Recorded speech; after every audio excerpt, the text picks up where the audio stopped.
Max, perhaps we could start with you.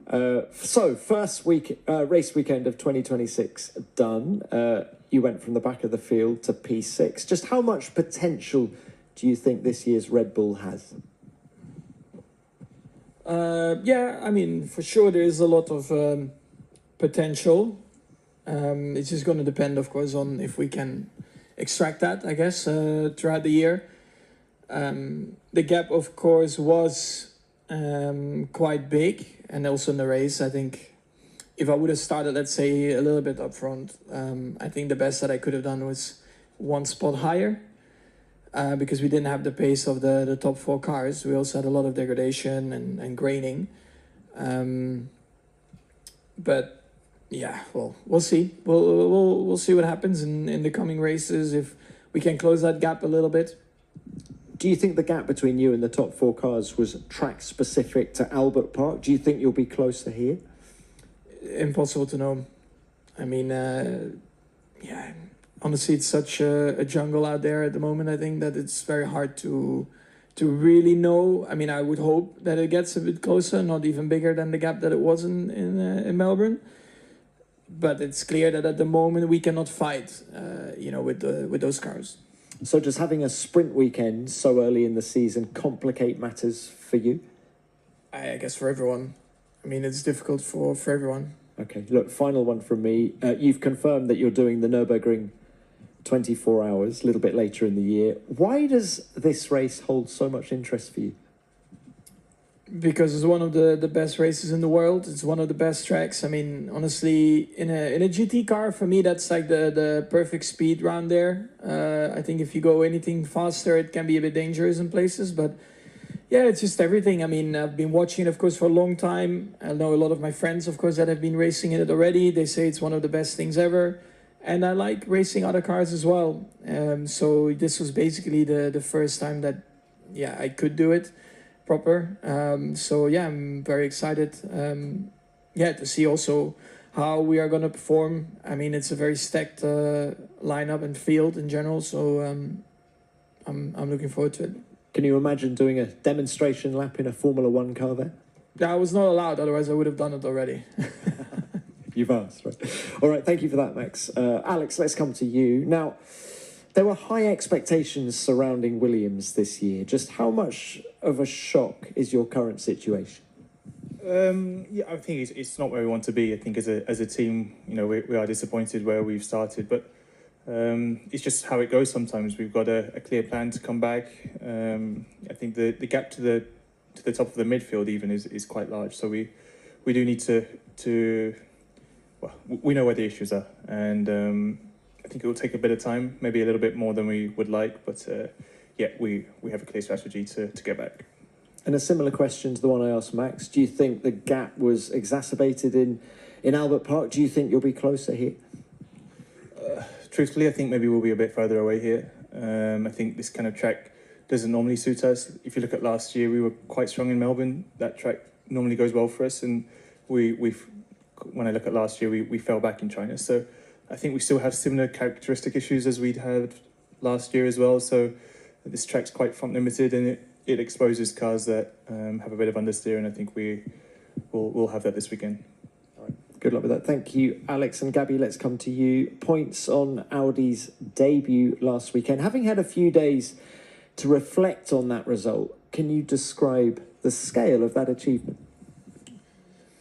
Yeah, it was a great weekend, I must say. I really didn't expect that. Obviously, coming from Barcelona, shakedown and everything, we had a lot of things to work on.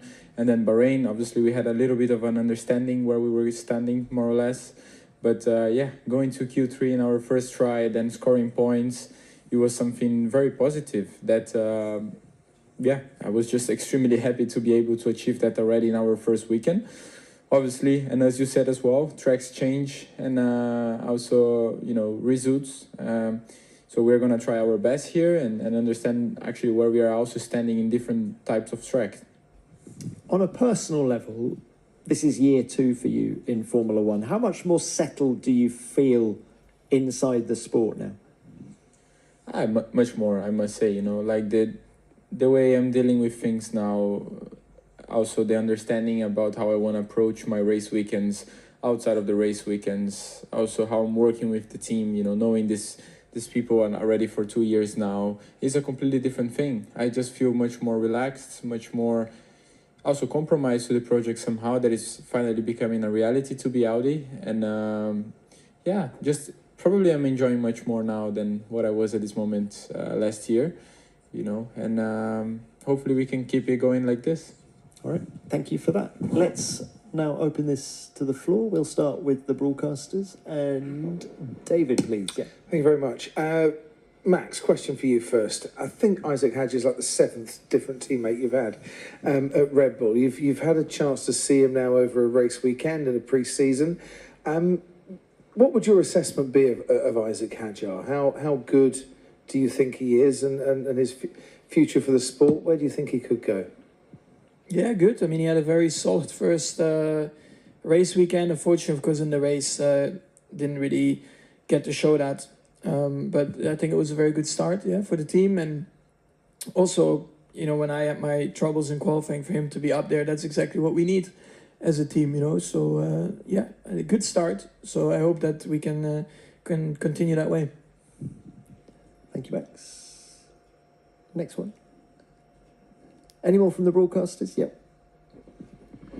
Question for you three, please. In the beginning of this understanding process of the year, new season, new car, new movement, everything. So is it good? Is it better to have a sprint race here in China already? Who'd like to start? Gabby, go. Yeah, it doesn't really, I think, makes a big difference, Still, we're going to learn a lot through the weekend. If it was a normal weekend, we would probably just be, testing things in FP1, 2, and 3, and then going to quali with more or less what we think is the best. Here is not going to be different. I don't think we're going to have everything maximized before qualifying. So we're going to be testing things and learning things also in the sprint quali, sprint race. But yeah, I think it's also something that gives a little bit more spiciness, in the weekend to push a bit further and faster. Yeah, same as Gabby. I think if it happened in Melbourne, I would say maybe not the smartest idea, but this track is a little bit easier with, touch wood, it's a bit easier with the deployment side of things. So I don't think it will be as penalising, or lack of track time isn't going to be the end of the world. So yeah. Yeah, whatever. Yeah. Max, on a more positive note, I mean, you did come through the field last weekend. Where, had you not had those problems in qualifying, do you think the pace of the car was? How far off? Is it even possible for you to be able to tell how far off the Mercedes or the Ferraris you might have been at the weekend? No, I said it before at P5.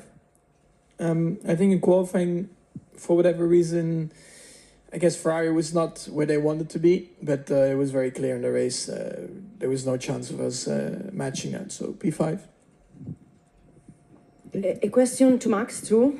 Max, considering how Mercedes started this season and the good relationship you have with Kimi, do you consider him ready to fight for a world title?